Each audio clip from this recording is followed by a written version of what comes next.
আসসালামু আলাইকুম গাইস। তো আমরা ঈদের পরবর্তী দিনে চলে যাচ্ছি নাটোর গ্রিন ভ্যালি পার্কে। তো আমার সাথে আছে আমার ভাগনা। তো এখানে অনেক সুন্দর সুন্দর জায়গা, তো দেখা যাক এখানে কি কি আছে।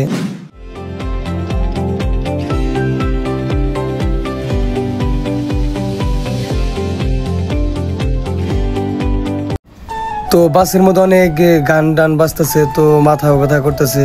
এদিকে জানলা দিয়ে বাতাস আসতেছে, ভাগনা অনেক মজার মজার কথা বলে, তো ওইগুলো শুনে আমার অনেক হাসি পাইতেছে। তো আজকে বাইরে ওয়েদারটা আজকে অনেক সুন্দর। হ্যাঁ, তো এই সুন্দর ওয়েদারে ভাবলাম যে আজকে না গেলে হয় না, অনেক মিস করব জায়গাটাকে। হ্যাঁ, তো হঠাৎ করে দেখলাম যে রাস্তায় গাড়িটা আমাদের থেমে গেছে। তো আমি ওই জানলা দিয়ে উকিতে দেখলাম যে এখানে কি হইতেছে। তো দেখলাম যে আমাদের সেই যমুনা সেতুর এখানে যে টুল নেওয়াটা হয়, সেই টুল নিতেছে। তো ভাবলাম যে ব্রিজের উপরে যাইতেছি, একটা ভিডিও নিয়ে নেই, সুন্দর ওয়েদার। হ্যাঁ, তো আজকের ওয়েদারে মিলিয়ে মনে হয় একটা গান গাই। তো গান তো গাওয়া যাবো না, আমাদের পাশে অনেক লোকজন আছে, তো তারা অনেক মনে করেন যে গান টান শুনতেছে, আর আমি যদি এখানে গান টান বলি তো তারা অনেক কিছু ভাববে। তো সেই বিখ্যাত সেই জায়গায় নাটোরে আমরা চলে আসছি। হ্যাঁ, তো এই সেই নাটোরের সেই মেন গেটটা। তো এখানে আমি এসে দেখি যে দাদু, সে দাদু আমাকে অনেক কথাই বলতেছে। আমি তো সেই দাদুর কথায় কান না দিয়ে বলছি, হাতে তৈরি আপনার আমাদের অনেক খিদা লাগছে, তো আমরা এখানে কি খাবো, কি খাওয়া যায়। তো দাদু বললো, আসো আমার সাথেই, এখানে আমাদের হোটেল।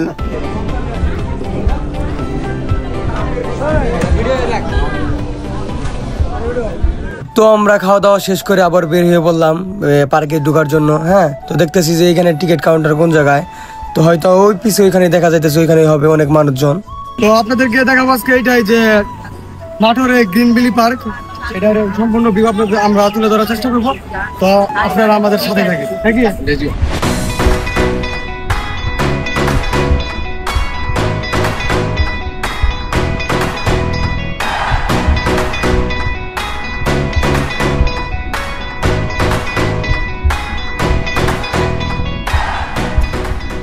তো গাইস, আমরা ইতিমধ্যে ভিতরে ঢুকেই পড়ছি, ঠিক আছে। তো একে একে আমরা সবগুলা জিনিস আপনাদের দেখাবো।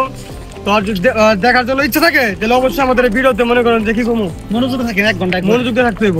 আর কি কমু আমার সাথে এত কথা বুঝি না, খাওয়া দাওয়া বাদ দিয়ে আমাকে ভিডিও দেবো লাগবো, কথা একটাই, বুঝলেন না আমার কথা।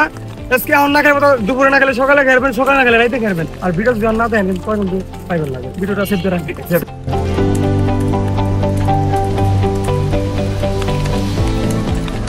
আসলে সামনে নাগাতেই চোখের সামনে বলে একটা বানর হাত ছড়িয়ে বলতেছে যে আই বুকে আয়, বুকে আয়। আমি তো ভাবলাম এখানে কি আবার, তো ওদের বললাম যে আই বানর দেখা এত দেখতে হইব না, তোরা এইদিকে আয়। তো ওরা বলতেছে যে না, দেখতে আসছি, সবকিছুই দেখবো একে একে করে। তো আমি ভাবলাম যে আরো সামনে অনেক কিছু আছে। তো সামনে আগে দেখতেছি যে ডলফিন মাছের মুখ দিয়ে পানি বেরিতেছে। আমি আবার ভাবলাম যে এগুলা কি অদ্ভুত একটা প্রাণী না, ওরা বলতেছে না এগুলা সিমেন্ট দিয়ে বানানো। তো ভাবলাম যে আয় সবকিছু দেখতে হবে একে একে। আমার ভাতিজাকে বলতেছি, দেখ এইটা যদি আমার হতো তাহলে তুই বিনা টিকিটে তো এখানে ঘুরতে পারতি। তো ওই হাসি দিয়ে বললো যে খায় তো কাম না, এটা তোমার হতে যাবে। আর এখানে দেখেন যে মাউসাসিরা নাটোরের পানি খাওয়াইতেছে, যারা এখানে এসে অনেক হরান হয়ে যায় তাদের পানি খাওয়ায়। এটার মানে জানেন কি, এই যে পানিতে পড়তেছে, যারা গ্রিন ভ্যালি পার্কে আছে তাদের পানি পিপাসা লাগে, তাদের এই যে মামুনিরা পানি খাওয়াচ্ছে, কোনো সমস্যা নেই। ওই দেখেন। তো এইদিকে এসে আবার আমার ছোট ভাই বেড়াদাররা আবদার করতেছে যে গোসল দিমু। তো আর কি, আমার 750 টাকার গলায় ধরি। আমার আর মনে করেন যে এখানের দিকে ভিতরে একটা মানুষজন বসে আছে। তো আমি ভাবলাম এখানে কি আবার, এইখানে কি। তো দেখলাম একটা মানুষ হাত বাড়াইতেছে, আমাকে উমা এটা পর কি। তোরা বলতেছে এইখানে আর কেউ না, এখানে টিকিট কাউন্টার। তো সমস্যা নাই, টাকা দিয়ে আমি হাসি দিয়ে বললাম যে একটা টিকিট দেন। তারপরে আর কি একে একে সবাইকে টিকিট গুলো দিয়ে দিলাম। আর বললাম যে ওইখানে যে কিন্তু পেশাব করিস না। হ্যাঁ, আর ওইখানে পেশাব করলে কিন্তু তো আমরাই গোসল দিমু, আমাদের এই শরীর নোংরা হবে। ওরা বললো না করবো, আইসি যখন কইরা দিমু। তো এখানে টিকিট গুলো জমা দিয়ে আমরা ভিতরের উদ্দেশ্যে রওনা দিলাম। তো এখানে দেখি আবার হাঁটতে আছে।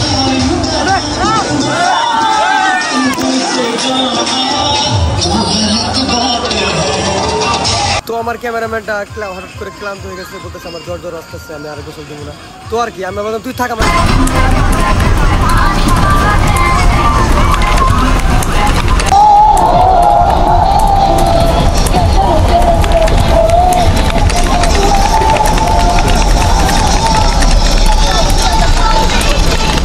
তো আমরা গোসল টোসল শেষ করে বেরিয়ে সামনে দেখলাম, মামা এটা কি আনারসের বাপে নাকি দাঁড়িয়ে আছে। তো আমার ভাতিজা মুচকাশি দিয়ে বললো না, এটা একটা ছোট বাচ্চাদের টিকিট কাউন্টার, যে এখানে যে গাড়ি টাইপ করে। তো আমরা 3 মিনিটের জন্য বাধ্য হয়ে গেলাম।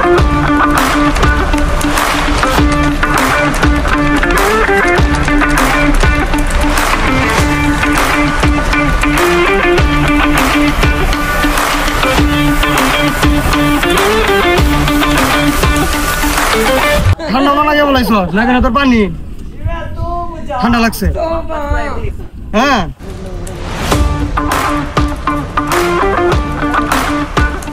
তো আমাদের যাত্রা ইতিমধ্যে এখানে শেষ তো দেখলি তো কিরকম দেখালাম আপনাদের হ্যাঁ তো অবশ্যই ভালো লাগছে আর যদি এখানে আসতে চান তো কমেন্ট বক্সে আমি আর কি কিছু গেলাম না